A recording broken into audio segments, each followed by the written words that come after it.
পাবে 12 মাস, রক্ষা করলে দেশি মাছ পুষ্টি পাবে 12 মাস। এই স্লোগানকে সামনে রেখে আমি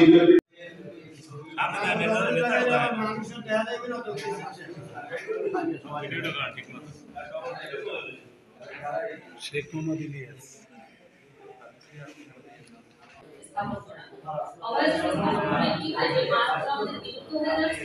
সেগুলো হয়তো নিয়ে করার একটা জায়গা পায়।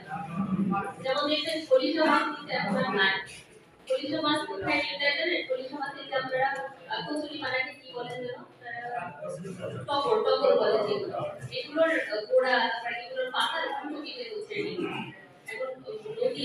এবং আমাদের মাঝে উপস্থিত আছেন বাংলাদেশ জাতীয়তাবাদী মৎস্যজীবী দলের উপজেলা শাখার সভাপতি সেক্রেটারি, আমাদের মাঝে উপস্থিত আছেন অত্র পরিষদের সম্মানিত সচিব, আমাদের মাঝে উপস্থিত আছেন অত্র পরিষদের সম্মানিত ইউপি সদস্য এবং সদস্যবৃন্দ, আমাদের মাঝে উপস্থিত আছেন স্কুল কলেজের শিক্ষক বৃন্দ এবং সুধীবৃন্দ এবং সম্মানিত।